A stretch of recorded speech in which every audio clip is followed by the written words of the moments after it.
A man at the pool told her to pack up and leave because he thought she didn't belong there. What he didn't know? She's lived there for nearly a decade, and she's also the chief of police. Patrice Holman didn't need much. A folded lounge chair, a good pair of sunglasses, and a day with no calls from dispatch. That was all she'd asked for. After 3 straight weeks of back-to-back shifts and enough internal meetings to make anyone question their career choice, this Saturday felt like the first real breath she'd taken in a while. It was just past noon when she stepped out her back door, sliding on a pair of sandals and cradling a water bottle under her arm. She lived in a small, gated community in Temecula, California. Quiet, middle income, mostly families, retirees, and a few tech folks who liked the suburbs. She'd lived here for over 9 years, bought the house outright, knew every board member of the HOA by name, so when she walked the short distance down to the shared pool, she felt like she belonged. Because she did. Patrice wasn't in uniform. She was off duty, and it showed. Her long-sleeved tee hung loose over black capri joggers, and her hair was tied up in a quick bun. No makeup, no badge. She looked like someone's tired mom. And that was exactly what she wanted. Normalcy. She stepped through the iron gate and waved at the lifeguard, a college kid named Luis, who'd greeted her a dozen times before. He gave her a nod and a "Good afternoon, Ms. Holman." She smiled, found a chair near the shallow end, and sat down with a quiet sigh. The pool was only half full. A couple of older couples were reading paperbacks, kids splashed near the edge, and a young mum in a sundress was trying to coax her toddler into floaties. It was peaceful, warm, and still. Patrice closed her eyes for a moment. She wasn't thinking about work, not about the officer who'd filed a late report, not about the new recruits she was supposed to evaluate, not about the politics from City Hall, just the sun, the occasional burst of laughter, and the rhythmic splashing of water. Minutes passed. She wasn't asleep, just resting. Then, footsteps, loud, confident ones. Coming closer, she opened her eyes slowly. A tall white man in khaki shorts and a tucked-in polo shirt was standing not far from her chair. He wasn't smiling, wasn't holding a towel, didn't look like someone enjoying a day at the pool. He looked like someone looking for a problem. "Excuse me," he said, his voice laced with polite sarcasm. "Do you live here?" She blinked, sat up slightly. "Yeah, I do, really," he replied, folding his arms across his chest. "Because I've never seen you here before. This pool's for residents only." Patrice studied him. No one else seemed to notice the conversation yet.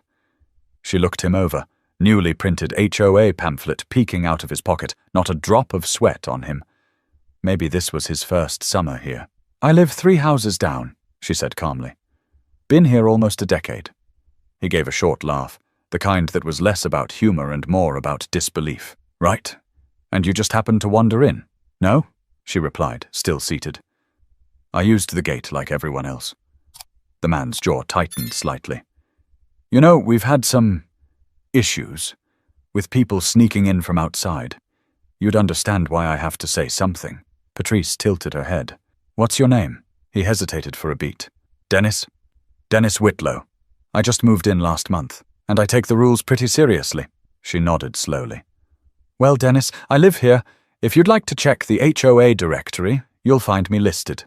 Patrice Holman." He didn't move. Instead, he looked over his shoulder like he expected someone to back him up. No one was paying attention. Yet. The young mom was still trying to negotiate with her toddler. Luis the lifeguard had earbuds in. The pool might have been half full, but in that moment, it felt like it was just the two of them. Dennis took a small step closer, still standing tall, still wearing that smug look of someone who thought he was catching someone in the act. "You don't have a key fob on you," he pointed out. "It's in my bag," she replied, not offering to prove it. He looked her over, his eyes narrow. "I'm going to call the HOA board and report this." She shrugged lightly. "You're welcome to." He opened his mouth like he had more to say, but nothing came out. But Patrice could already tell. This wasn't about rules. This was about assumptions, and Dennis wasn't quite finished making them. Dennis didn't walk away. Instead, he stood his ground like a security guard on a power trip. Patrice knew this posture. She'd seen it too many times in too many forms. On sidewalks, at school meetings, even inside courtrooms. It was the posture of someone who'd already decided who you were, and didn't expect to be wrong. I just think it's odd, he continued, now pacing slightly, that I've been here a whole month, and I've never seen you once. You'd think neighbors would have run into each other by now. Patrice leaned back in her chair. Or maybe you've just been looking in the wrong direction. That didn't sit well with him. He let out a quick scoff. Right. Look, you can make this easy, or we can call security and figure it out that way. She didn't move. Dennis, I told you. I live here. His voice got sharper. I don't need attitude. And I don't need to be interrogated at my own pool, she said calmly, her eyes never leaving his face. There was a pause. The air around them was still relaxed, but the conversation had a weight now. A few people started to glance over, not stare, just flickers of attention. That's all it takes sometimes. Dennis gestured toward her bag. So, why not just show me your fob then? Because I don't owe you anything, she replied. I'm not about to prove something to a man who decided I don't belong here before I even said a word. That struck him. A muscle in his jaw twitched, but he stayed on script. You're making this harder than it needs to be. If you have nothing to hide, then what? She cut in. You'll let me stay? He hesitated, surprised that she'd spoken up so directly. Patrice wasn't angry. Not yet. But she'd spent over 25 years in law enforcement. She'd trained officers in conflict de-escalation. She knew exactly what Dennis was doing, trying to control the narrative, force compliance, make her smaller so he could feel taller. I don't need your permission, she added. At that moment, an older man with a baseball cap from a nearby lounge chair turned his head. He'd been reading a paperback, but clearly couldn't ignore the tension anymore. You all right over there, Patrice? He asked. Dennis blinked. Patrice nodded to the man. I'm good, Carl. Thanks. Dennis looked between them. The shift was almost imperceptible, but it was there. The realization that someone else recognized her, that maybe she wasn't the outsider he thought she was. Still, his pride wouldn't let him back off just yet. I just don't see why it's a big deal to confirm, Dennis muttered, now quieter but still persistent. This place has rules for a reason. Patrice sat up a little straighter. Her voice stayed low. You saw a black woman sitting alone and decided something was off. You didn't ask.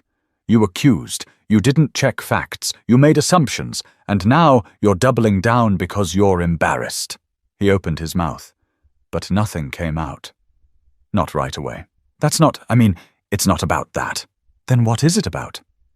She asked, genuinely curious. Because you walked over here like a mall cop with something to prove. That stung. His mouth twitched. He looked over at Carl, then back at her. The pool was quieter now. Conversations hadn't stopped entirely, but there was a shift in the mood. Awareness. A few people were listening without looking like they were. I didn't mean to come off wrong, Dennis said finally, though the apology didn't sound like one.